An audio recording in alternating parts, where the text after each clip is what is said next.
श्री गणेशाय नमः। श्री जानकी वल्लभो विजयते। श्री रामचरितमानस प्रारंभ करते हैं। जय सिया राम। श्री रामचरितमानस के द्वितीय सोपान अयोध्या कांड में 14वां खंड प्रारंभ करते हैं। नेत्रों में जल भरा है, दृष्टि मंद हो गई है, कानों से सुनाई नहीं पड़ता, व्याकुल हुई बुद्धि बेठिकाने हो रही है, होठ सूख रहे हैं, मुंह में लाठी लग गई है, किंतु ये सब मृत्यु के लक्षण हो जाने पर भी प्राण नहीं निकलते, क्योंकि हृदय में अवधि रूपी किवाड़ लगे हैं। अर्थात 14 वर्ष बीत जाने पर भगवान फिर मिलेंगे, यही आशा रुकावट डाल रही है। सुमंत्र जी के मुख का रंग बदल गया है, जो देखा नहीं जाता। ऐसा मालूम होता है मानो इन्होंने माता पिता को मार डाला हो। उनके मन में राम वियोग रूपी हानि की महान ग्लानि पीड़ा छा रही है, जैसे कोई पापी मनुष्य नरक को जाता हुआ रास्ते में सोच कर रहा हो। मुंह से वचन नहीं निकलते, हृदय में पछताते हैं कि मैं अयोध्या में जाकर क्या देखूंगा। श्री रामचंद्र जी से शून्य रथ को जो भी देखेगा वही मुझे देखने में संकोच करेगा, अर्थात मेरा मुंह नहीं देखना चाहेगा। नगर के सब व्याकुल स्त्री पुरुष जब दौड़कर मुझसे पूछेंगे, तब मैं हृदय पर वज्र रखकर सबको उत्तर दूंगा। जब दीन दुखी सब माताएं पूछेंगी, तब हे विधाता मैं उन्हें क्या कहूँगा। जब लक्ष्मण जी की माता मुझसे पूछेंगी, तब मैं उन्हें कौन सा सुखदायी संदेशा कहूँगा। श्री राम जी की माता जब इस प्रकार दौड़ी आवेंगी, जैसे नई ब्याई हुई गौ बछड़े को याद करके दौड़ी आती है, तब उनके पूछने पर मैं उन्हें यह उत्तर दूंगा कि श्री राम लक्ष्मण सीता वन को चले गए। जो भी पूछेगा उसे यही उत्तर देना पड़ेगा। हाय अयोध्या जाकर अब मुझे यही सुख लेना है, जब दुख से दीन महाराज जिनका जीवन श्री रघुनाथ जी के दर्शन के ही अधीन है मुझसे पूछेंगे, तब मैं कौन सा मुंह लेकर उन्हें उत्तर दूंगा कि मैं राजकुमारों को कुशल पूर्वक पहुंचा आया हूँ। लक्ष्मण सीता और श्री राम का समाचार सुनते ही महाराज तिनके की तरह शरीर को त्याग देंगे। प्रियतम श्री राम जी रूपी जल के बिछुड़ते ही मेरा हृदय कीचड़ की तरह फट नहीं गया। इससे मैं जानता हूँ कि विधाता ने मुझे यह यातना शरीर ही दिया है, जो पापी जीवों को नरक भोगने के लिए मिलता है। सुमंत्र इस प्रकार मार्ग में पछतावा कर रहे थे। इतने में ही रथ तुरंत तमसा नदी के तट पर आ पहुंचा। मंत्री ने विनय करके चारों निषादों को विदा किया। वे विषाद व्याकुल होते हुए सुमंत्र के पैरों को पड़कर लौटे। नगर में प्रवेश करते ही मंत्री ग्लानि के कारण ऐसे सकुचाते हैं मानो गुरु ब्राह्मण या गौ को मारकर आए हों। सारा दिन एक पेड़ के नीचे बैठकर बिताया। जब संध्या हुई तब मौका मिला। अंधेरा होने पर उन्होंने अयोध्या में प्रवेश किया और रथ को दरवाजे पर खड़ा करके वे चुपके से महल में घुसे। जिन जिन लोगों ने यह समाचार सुन पाया वे सभी रथ को देखने को राजद्वार पर आए। रथ को पहचान कर और घोड़ों को व्याकुल देखकर उनके शरीर ऐसे गले जा रहे हैं, क्षीण हो रहे हैं जैसे धाम में ओले। नगर के स्त्री पुरुष कैसे व्याकुल है, जैसे जल के घटने पर मछलियां व्याकुल होती हैं। मंत्री का अकेले ही आना सुनकर सारा रनिवास व्याकुल हो गया। राजमहल उनको ऐसा भयानक लगा मानो प्रेतों का निवास स्थान शमशान हो। अत्यंत आत्र होकर सब रानियां पूछती है, पर सुमंत्र को कुछ उत्तर नहीं आता। उनकी वाणी विकल हो गई, रुक गई है। न कानों से सुनाई पड़ता है और न आंखों से कुछ सूझता है। वे जो भी सामने आता है उससे पूछते हैं, कहो राजा कहाँ है। दासियां मंत्री को व्याकुल देखकर उन्हें कौशल्या जी के महल में लिवा गई। सुमंत्र ने जाकर वहां राजा को कैसा बैठे देखा मानो बिना अमृत का चंद्रमा हो।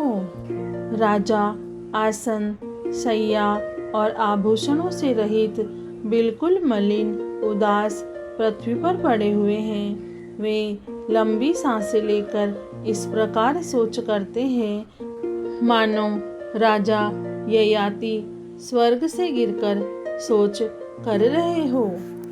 राजा क्षण क्षण में सोच से छाती भर लेते हैं। ऐसी विकल दशा है मानो गिद्धराज जटायु का भाई संपाति पंखों के जल जाने पर गिर पड़ा हो। राजा बार बार राम राम हा स्नेही प्यारे राम कहते हैं, फिर हा राम, हा लक्ष्मण, हा जानकी ऐसा कहने लगते हैं। मंत्री ने देखकर जय जीव कहकर दंडवत प्रणाम किया। सुनते ही राजा व्याकुल होकर उठे और बोले, सुमंत्र कहो राम कहाँ है। राजा ने सुमंत्र को हृदय से लगा लिया, मानो डूबते हुए आदमी को कुछ सहारा मिल गया हो। मंत्री को स्नेह के साथ पास बैठाकर नेत्रों में जल भरकर राजा पूछने लगे, हे मेरे प्रेमी सखा श्री राम की कुशल कहो। बताओ श्री राम, लक्ष्मण और जानकी कहाँ है। उन्हें लौटा लाए हो कि वे वन को चले गए। यह सुनते ही मंत्री के नेत्रों में जल भर आया। शोक से व्याकुल होकर राजा फिर पूछने लगे, सीता, राम और लक्ष्मण का संदेशा तो कहो।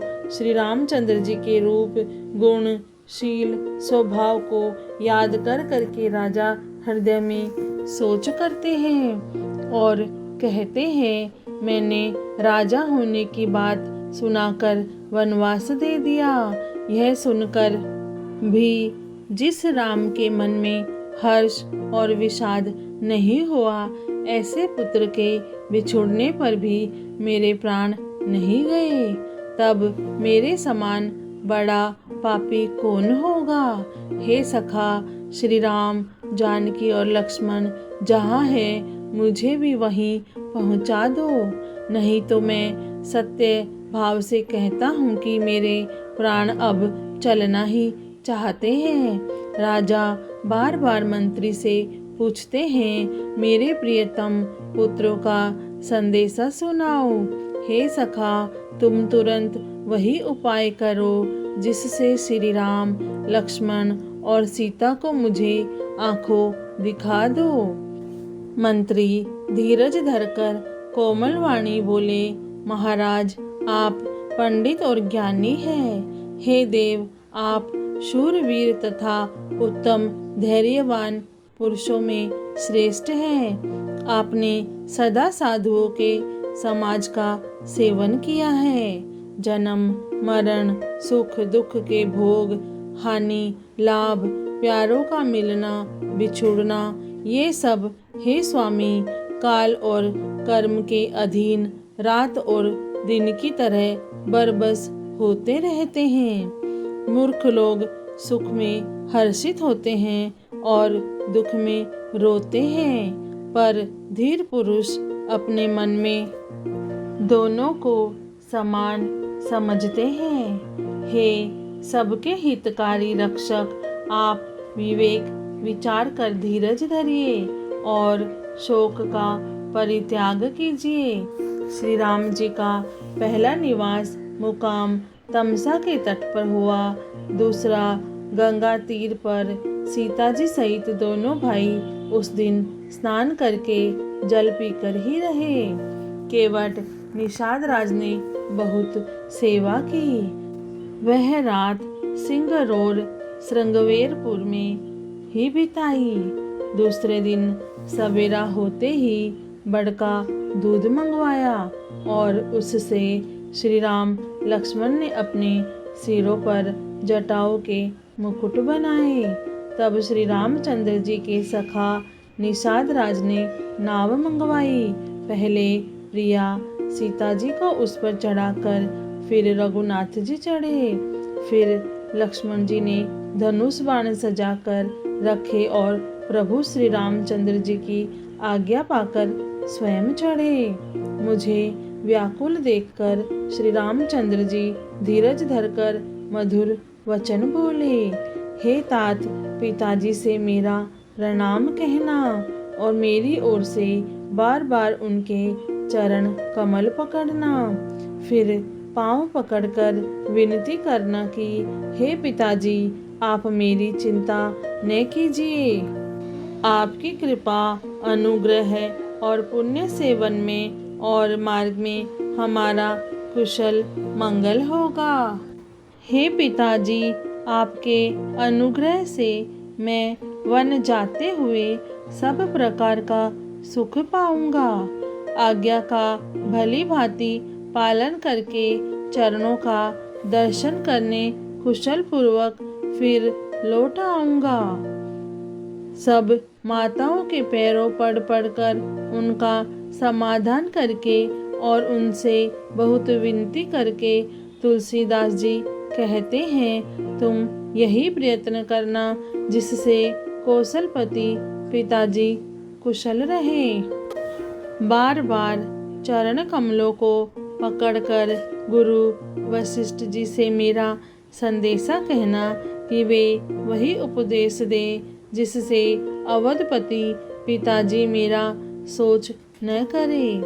हे तात, सब पूर्ववासियों और कुटुंबियों से निहोरा अनुरोध करके मेरी विनती सुनाना कि वही मनुष्य मेरा सब प्रकार से हितकारी है जिसकी चेष्टा से महाराज सुखी रहे। भरत के आने पर उनको मेरा संदेशा कहना कि राजा का पद पा जाने पर नीति न छोड़ देना, कर्म वचन और मन से प्रजा का पालन करना और सब माताओं को समान जानकर उनकी सेवा करना। और हे भाई, पिता माता और स्वजनों की सेवा करके भाई पने को अंत तक निभाना। हे तात, राजा पिताजी को उसी प्रकार से रखना जिससे वे कभी किसी तरह भी मेरा सोच न करे। लक्ष्मण जी ने कुछ कठोर वचन कहे हैं, किंतु श्री राम जी ने उन्हें बरज कर फिर मुझसे अनुरोध किया और बार बार अपनी सौगंध दिलाई और कहा, हे तात, लक्ष्मण का लड़कपन वहाँ न कहना। प्रणाम कर सीता जी भी कुछ कहने लगी थी, परंतु स्नेहवश वे शिथिल हो गई। उनकी वाणी रुक गई, नेत्रों में जल भर आया और रोमांच से व्याप्त हो गया। उसी समय श्री रामचंद्र जी का रुख पाकर केवट ने पार जाने के लिए नाव चला दी। इस प्रकार रघुवंश तिलक श्री रामचंद्र जी चल दिए। मैं छाती पर वज्र रखकर खड़ा खड़ा देखता रहा। मैं अपने कलेश को कैसे कहूँ, जो श्री राम जी का यह संदेशा लेकर जीता ही लौट आया। ऐसा कहकर मंत्री की वाणी रुक गई। वे चुप हो गए और वे हानि की ग्लानि और सोच के वश हो गए। सारथी सुमंत्र के वचन सुनते ही राजा पृथ्वी पर गिर पड़े। उनके हृदय में भयानक जलन होने लगी। वे तड़पने लगे। उनका मन भीषण मोह से व्याकुल हो गया, मानो मछली को मांझा व्याप गया हो, पहली वर्षा का जल लग गया हो। सब रानियां विलाप करके रो रही है। उस महान विपत्ति का कैसे वर्णन किया जाए। उस समय के विलाप को सुनकर दुख को भी दुख लगा और धीरज का भी धीरज भाग गया। राजा के रावले रनिवास में रोने का शोर सुनकर अयोध्या भर में बड़ा भारी कोहराम मच गया। ऐसा जान पड़ता था मानो पक्षियों के विशाल वन में रात के समय कठोर वज्र गिरा हो। राजा के प्राण कंठ में आ गए, मानो मणि के बिना सांप व्याकुल मरणासन हो गया हो। इंद्रियां सब बहुत ही विकल हो गई, मानो बिना जल के तालाब में कमलों का वन मुरझा गया हो। कौशल्या जी ने राजा को बहुत दुखी देखकर अपने हृदय में जान लिया कि अब सूर्य कुल का सूर्य अस्त हो चला है। तब श्री रामचंद्र जी की माता कौशल्या हृदय में धीरज धरकर समय के अनुकूल वचन बोली। हे नाथ, आप मन में समझकर विचार कीजिए कि श्री रामचंद्र जी का वियोग अपार समुद्र है, अयोध्या जहाज है और आप उसके कर्णधार खेने वाले हैं। सब प्रियजन कुटुंबी प्रजा ही यात्रियों का समाज है जो इस जहाज पर चढ़ा हुआ है। आप धीरज धरिएगा तो सब पार पहुंच जाएंगे, नहीं तो सारा परिवार डूब जाएगा।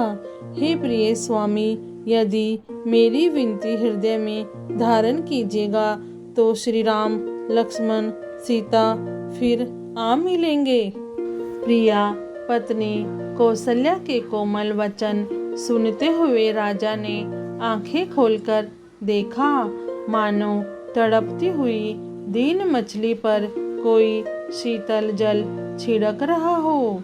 धीरज धरकर राजा उठ बैठे और बोले, सुमंत्र, कहो कृपालु श्री राम कहाँ हैं?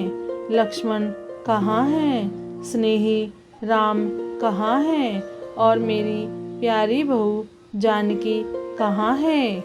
राजा व्याकुल होकर बहुत प्रकार से विलाप कर रहे हैं। वह रात युग के समान बड़ी हो गई, बीतती ही नहीं।